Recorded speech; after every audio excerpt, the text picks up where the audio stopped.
Well, some mothers that are looking to reclaim their pre-pregnancy bodies are opting for procedures that get them on track so they can look and feel great. Well, today we have with us Dr. Richard Restifo, and since 1996, he's been voted one of the best doctors in America. He's also the chief plastic surgeon at St. Vincent's Hospital. Dr. Restifo, welcome. Great to have you here. We're so excited. Let's talk about this because I know a lot of moms at home can certainly attest to this, that being pregnant kind of puts stress on a woman's body. Talk with us a little bit about what a woman's body goes through when she's pregnant. Well, we've all seen it happen. Yes. The abdomen swells, sometimes to a great degree. Oh, yeah. The breasts engorge. And after the pregnancy, these changes are not totally reversible. A woman may become frustrated because diet and exercise is not enough to get her back to where she was before. And the goal, again, for a lot of moms is to get back to that pre-pregnancy goal, you know, in their weight and their size. So talk with us, if you can, about some of the procedures you offer for a breast, because I know we're talking breast enhancements. You say that's a really good one to consider. Yes, because after the pregnancy, not only is there a stretching of the skin, but there's a loss of the breast volume after the milk leaves, and that leads to a smaller, sagging breast, and that can be really corrected with breast implants or breast enhancement. So how do you figure out the size and the shape that you want? I mean, when you're sitting inside of a consultation, are you kind of going through what is going to best fit my body? That's how I like to do it, although a woman's wishes and goals are sometimes the predominant issue. A woman's height, weight, her existing breast measurements, her shoulders and her hips all go into it, but her lifestyle and her goals for how she wants herself to appear are important as well. So there is, of course, the breast enhancement, then there is, of course, breast reduction. Yes. Okay, tell us a little bit about reduction and who would actually qualify for something like this. Breast reduction, it's funny, after pregnancy, some women the breasts get larger, some women the breasts get smaller. Oh, there you go. So breast reduction makes the breasts smaller, also lifts them.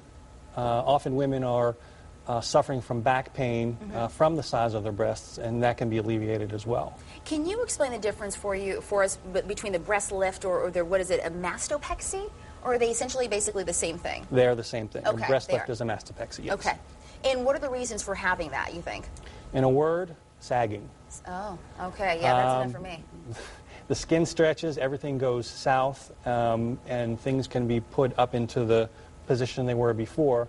I mean, our culture is conditioned to look for a breast that is high and firm and perky. You just go to a newsstand, look at any magazine, how it portrays a woman's breasts, and that's what we're shooting for. Correct. It's definitely not saggy. Perky. But, you know, they want them perky. I will agree with you. Now, tell us, if you can, Doc, when you have actual breast reduction, there's always been that myth that if you do, there's a lot of scarring that happens with that, or no? There can be. There are different techniques. Some are designed to limit the amount of scarring that happens after the breast reduction, and many women are candidates for these limited scar breast reductions. Okay, so would you combine the mastopexy with augmentation, or no? Yes, sometimes you can, yes. Okay. It's very common because, again, the skin has been stretched and the breast has lost volume, and both of those factors lead to the sagging, and by combining a lift with an implant, you correct both of those factors. Okay, let's talk abdominoplasty, because we have some before and after pictures that are really amazing, the differences in a woman's body.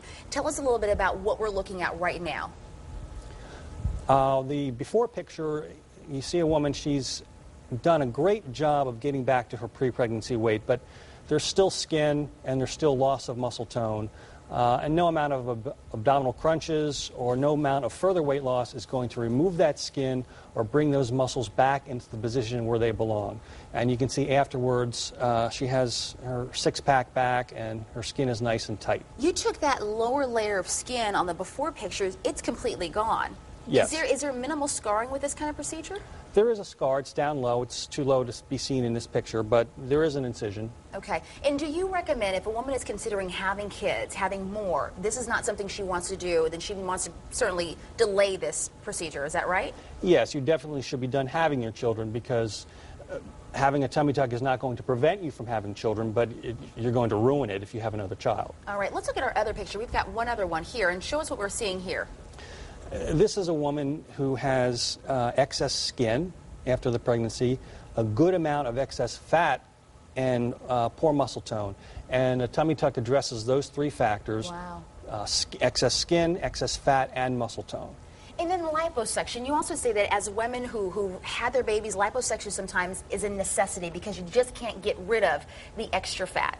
Yes, women after pregnancy tend to get thick around the middle, and the body likes to put it there. And again, a woman can get to her pre-pregnancy weight or even beyond, lighter than she was before the pregnancy, and still have localized fatty deposits that are approachable with liposuction. Now, what are the bodies that you think are suitable for liposuction? A woman should be healthy. Okay. A woman should be at her best possible weight. Meaning she should be fit. This is not a remedy for trying to lose a ton of weight. Absolutely not. Okay. No. Liposuction is a shaping or a sculpting procedure, not a reducing procedure. Okay.